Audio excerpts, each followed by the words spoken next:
হে good morning friends, আমি প্রণব আর আপনারা আমার সাথে আছেন আমার চ্যানেল এক্সপ্লোর দ্য লাইফে। ফুল ফল গাছপালা বাগান ভালোবাসেন না আজকের দিনে এমন লোকজন খুবই কম আছে। আজকের দিনে প্রত্যেকের কাছে এটা যেন একটা শখ। তাই আমিও আপনাদের থেকে আলাদা কিছু নই, আমারও এই ধরনেরই শখ আছে। চলুন পরিচয় করিয়ে দিই আমার ছাদ বাগানের সাথে। যদি ভিডিওটা ভালো লাগে অবশ্যই লাইক করবেন, সাবস্ক্রাইব করবেন, কমেন্ট করবেন, এতে আমি আপনাদের কাছ থেকে উৎসাহিত হব। প্রথমেই পরিচয় করিয়ে দিই আমার অ্যাডেনিয়ামগুলোর সাথে। আমার কাছে সর্বমোট 40 রকমের অ্যাডেনিয়াম আছে। প্রত্যেকটি গাছেরই ফুলের রং আলাদা আলাদা। অ্যাডেনিয়ামকে মরু গোলাপ বলে। এগুলি মরু অঞ্চলে ভালো হয়, বিশেষ যত্ন নিতে হয় না। কিন্তু যদি আপনি তার মধ্যেও খুব অল্প পরিশ্রমে অল্প যত্ন যদি নেন, তাহলে এগুলো তার সুন্দর সুন্দর রঙের ফুল দিয়ে বাগান আপনাকে ভরিয়ে তুলবে। Oh my God! এই বছরে এখানে রজনীগন্ধা কিছু লাগিয়েছিলাম, যদিও এখনো পর্যন্ত তার কিছু ফুল আসেনি।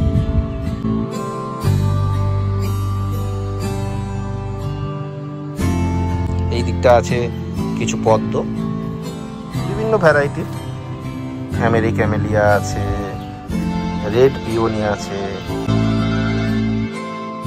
এটা ইয়েলো ফ্লোর পিঙ্ক, এরকম বেশ কিছু আছে। এখানে গ্রিন অ্যাপেল।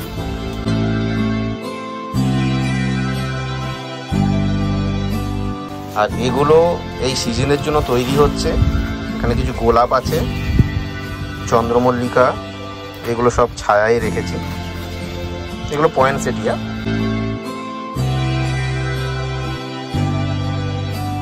এখানে কিছু গোলাপ আছে, এগুলো সব কিন্তু খড়গপুর থেকে আনা। পুষ্পাঞ্জলি, অশোক, পুষ্পাঞ্জলি, প্রণবীর, এদের এখান থেকে। বিভিন্ন ধরনের আছে, এখানে সাউথ আফ্রিকা, এখানে ভোডাকক, এগুলো আমি আলাদা আলাদা করেই ট্যাগ করে রেখেছি। আচ্ছা, আরেকটা গাছের সাথে পরিচয় করি। এটা হচ্ছে হাসনুহানা। এর ফুল যখন হয় সন্ধেবেলা, তখন গন্ধে আপনার মন ভরে উঠবে। একসঙ্গে অনেক ফুল হয়। এটা মাধবীলতারই একটা প্রজাতি। মাধবীলতা অন্য টাইপের হয়, অন্য রঙের হয়, আর হাসনুহানা পুরো ডিপ সাদা হয়। এই দেখুন, এই কুঁড়ি এসছে।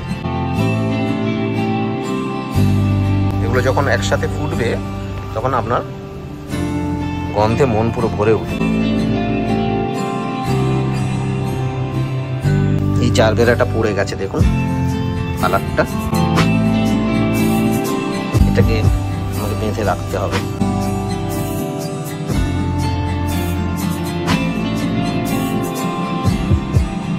এটা বগনভলিয়া। বগনভলিয়ারও আমার কয়েক রকম কালেকশন আছে। বগনভলিয়া এটাও এক প্রকার। এটাও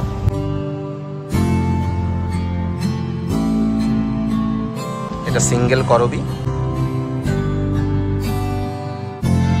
এখানে 3টে শালুক আছে।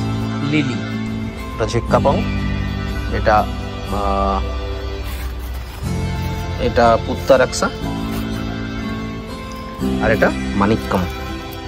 এর ট্যাগটা উঠে গেছে না, এখানে আছে, এখানে আছে।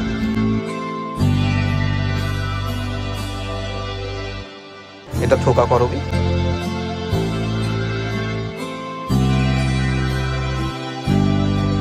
এখানে বিভিন্ন কালারের মর্নিং গ্লোরি আছে, একসঙ্গে হয়ে থাকলে খুব সুন্দর দেখতে লাগে। এখানে অ্যাডেনিয়ামের চারা থেকে তৈরি হচ্ছে। এগুলোকে চারা বড় করে এগুলোকে পরে গ্রাফটিং করা হবে। আর এখানে একটা আছে অ্যারাবিকাম।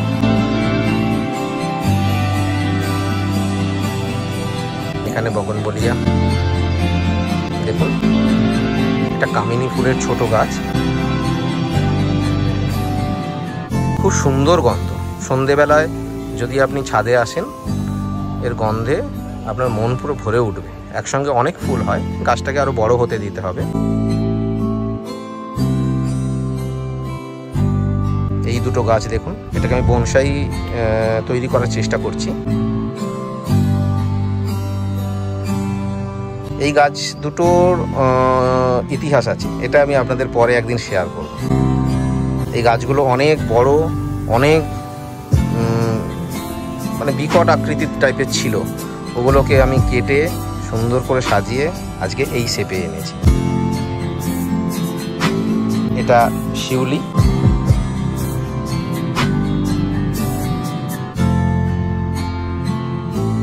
এই দেখুন বীজ থেকে এগুলো চারা তৈরি হচ্ছে। অ্যাডেনিয়াম,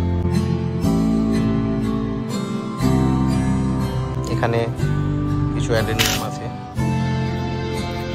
সুন্দর দেখুন ফুলের কালারগুলো।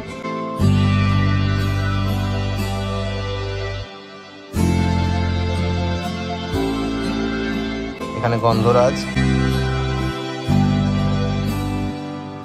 এই টবগুলো এখনো ফাঁকা, এগুলো সিজনিং ফ্লাওয়ারের জন্য ফাঁকা রাখা আছে, সিজনিং ফ্লাওয়ার প্রসেস হচ্ছে, সামনেই তো শীতকাল।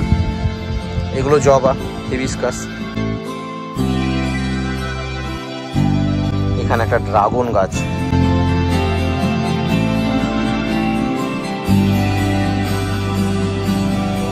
আর এইগুলো রিসেন্ট আনা হয়েছে। এটা হচ্ছে থোকা মাধবীলতা, ডাবল পেটাল। দুটো আম গাছ আনা হয়েছে।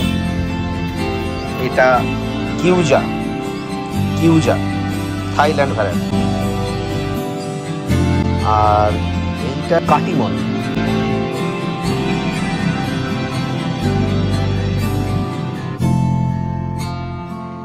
দেখুন জবাগুলো, এরও প্রত্যেকটা কালার আলাদা আলাদা। টগরেরও 3 রকম ভ্যারাইটি।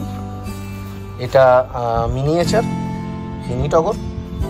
এটা মাঝারি, এর থেকে অল্প সাইজ বড়, আর এইগুলো তার থেকে বড়।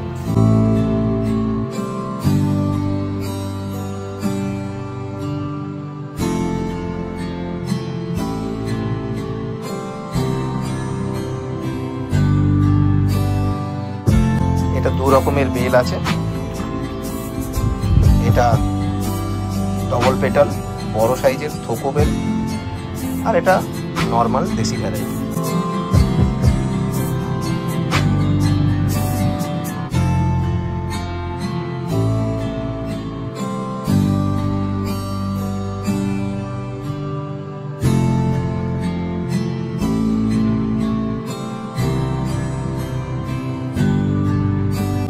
এবার পরিচয় করিয়ে দিই। এখানে কিছু ফলের গাছ আছে। এটা বেদানা। এই বেদানাটার নাম ভাগুয়া। এখানে 3 রকমের পেয়ারা গাছ আছে। দেখুন 5খানা পেয়ারাও ধরেছে। 1 2 3, ভেতরে আছে 4। এই পেয়ারাটার জাতের নাম হচ্ছে L49। কত ছোট্ট গাছে কত ফল ধরেছে দেখুন। আর এইটা যেটা, এটা একটা থাই ভ্যারাইটি। এটা পিঙ্ক কালারের হবে ভেতরটা পেয়ারাটা, খুব মিষ্টি। এখানেও ফুল এসছে। আর এই একটা পেয়ারা গাছ, এটার এখনো পর্যন্ত আমি ফল পাইনি।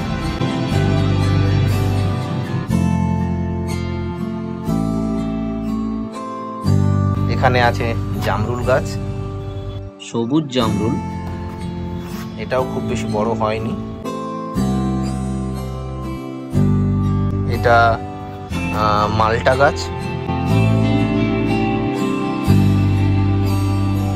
এটা পাতিলেবু। দেখুন একটা পাতিলেবু হয়েছে।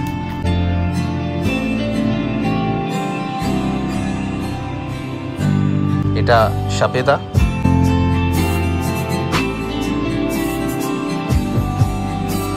আর এর ঠিক মাঝখানে আরেকটা লিলি আছে দেখুন।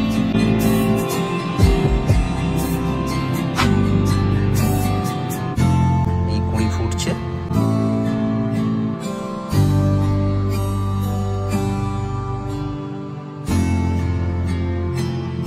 সব মিলিয়ে আমার ছোট্ট প্রয়াস। আর এদের সুরক্ষিত রাখবার জন্য, যেহেতু গোলাপ গাছ হনুমানে আক্রমণ করে, পাখি, ছোট ছোট চারা গাছ খুব খেয়ে নেয়, তাই এদেরকে বাঁচিয়ে রাখার জন্য এই ধরনের নেট ব্যবহার করেছি। আমি সেট তৈরি করেছি, ওপেন সেট, বাট চারিদিকটা নেট দিয়ে ঘেরা, লাইট লাগানো।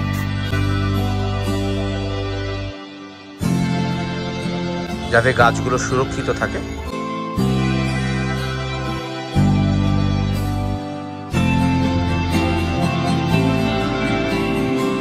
এই শেডটার নিচে যে গাছগুলো আছে, এটাকে ডাক্তারখানা বলতে পারেন আপনারা,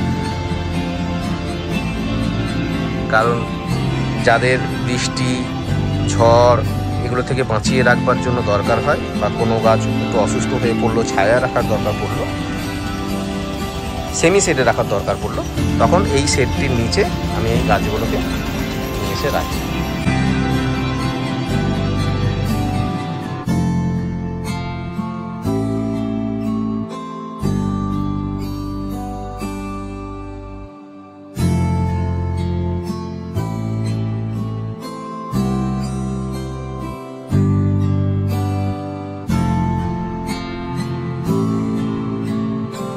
এই আমার সাধের ছোট্ট ছাদ বাগান। চলুন এবার আমি আপনাদের গত সিজনে আমার ছাদ বাগানের কিছু দৃশ্য দেখাই।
কি বন্ধুরা, কেমন লাগলো আমার শখের ছাদ বাগান?